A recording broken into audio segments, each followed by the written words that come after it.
제발 생각 좀 해보소 두 번째 시간 말씀을 나누도록 하겠습니다. 오늘 우리가 묵상하게 될 본문의 말씀은 출애굽기 16장 4절의 말씀입니다. 함께 이 말씀을 보도록 하겠습니다. 그때에 여호와께서 모세에게 이르시되 보라, 내가 너희를 위하여 하늘에서 양식을 비같이 내리리니 백성이 나가서 일용할 것을 날마다 거둘 것이라.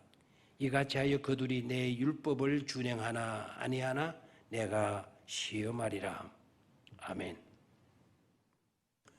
어저께 아침에 이어서 말씀을 드리도록 하겠습니다.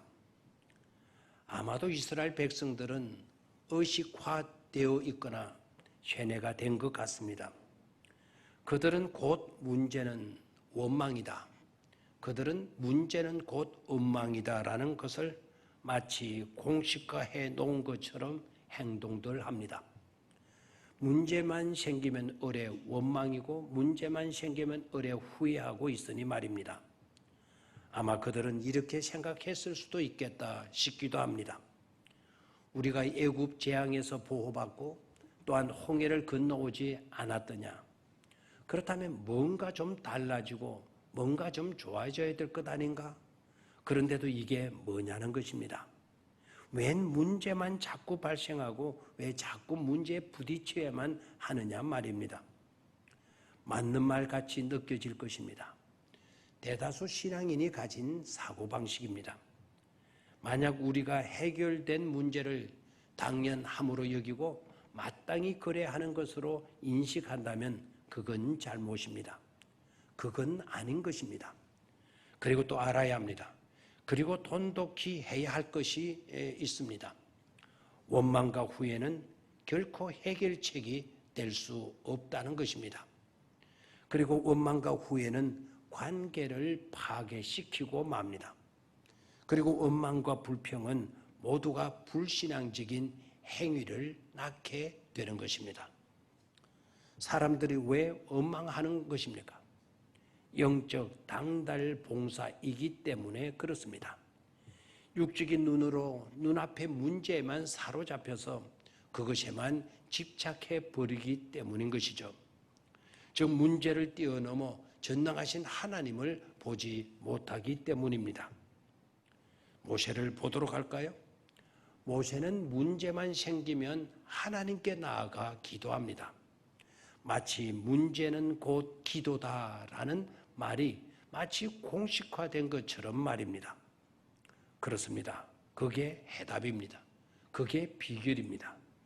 부족은 기도할 문제이지 원망할 문제가 아니라는 점입니다. 여러분들은 무엇을 공식화하고 있습니까?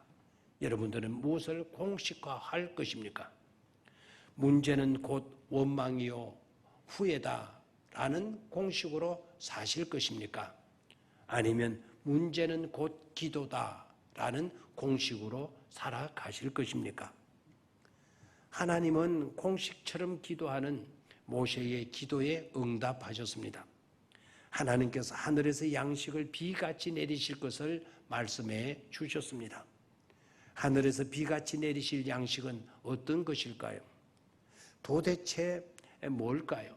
그 양식이 바로 만나이고 있습니다. 하나님은 우리를 위해 밤새워 하늘 제빵 공장을 돌리시고 그곳에서 생산된 따끈따끈한 빵을 아침에 비처럼 내려주신 것입니다. 그것이 갖는 의미가 무엇입니까? 사람은 오로지 하나님의 은혜로 사는 것임을 분명히 하셨습니다.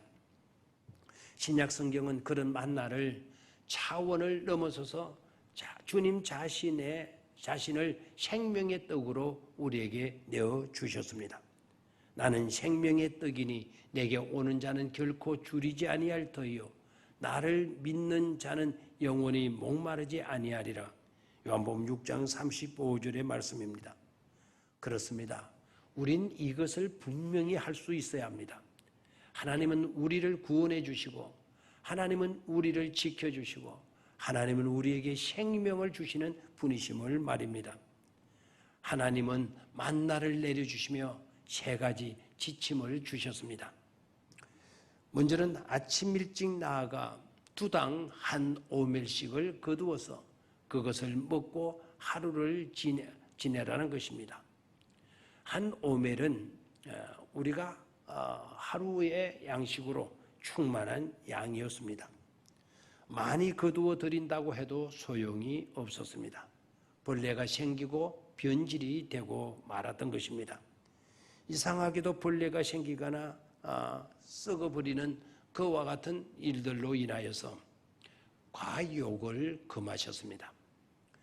만나 정신 두 번째는 내일 걱정을 하지 말라는 것입니다. 내일도 하나님께서 책임져 주신다는 것입니다. 안식일은 여러분이 아시다시피 만나가 내리지 않았습니까? 들판에 나가봐도 소용없는 것이었습니다.